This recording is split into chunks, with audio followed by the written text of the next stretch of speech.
Llevando a cabo una caminata en memoria a los compañeros y compañeras que pues se nos adelantaron, un reconocimiento póstumo y pues una forma de manifestarles de que no nos hemos olvidado de ellos, aún se nos hayan dejado, pues igual siempre van a estar en nuestra mente, en nuestro corazón, y como muestra de agradecimiento por lo que realizaron durante su estancia en esta tierra, pues, hoy como parte del magisterio también estamos acompañando en esta caminata. Siempre, 100%, siempre lo hemos manifestado, vamos a siempre a brindarles el apoyo que sea necesario y vamos a estar con el magisterio pues en cualquier momento.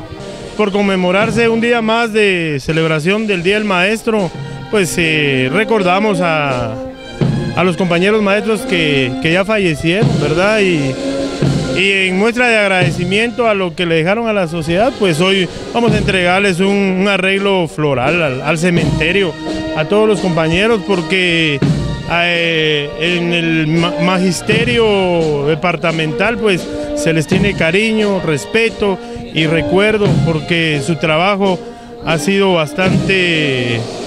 fue bastante productivo para la comunidad educativa de Quiché.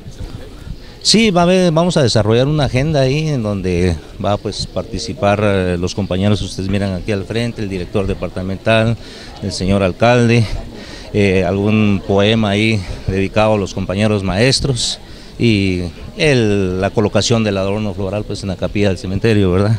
En honor a los docentes fallecidos. Pues que felicitarlos más que todo a todos, ¿verdad? Porque es una labor loable la que ellos hacen y todo pues en beneficio de toda la niñez y adolescencia de este departamento. Es un reconocimiento póstumo que se está realizando con todos los alumnos de los diferentes establecimientos educativos y también los diferentes centros que ya conocemos acá. De parte del colegio Clase. Bueno, pues desde ya, más que un mensaje, una felicitación para todos quienes ejercen este puesto tan bonito. La verdad es que es una carrera bastante bonita y felicitarlos y animarlos, ¿verdad?, para que sigan con esta labor. Pues la verdad es que es un reto bastante grande porque contamos con la labor fuerte de forjar a los jóvenes en su caminar.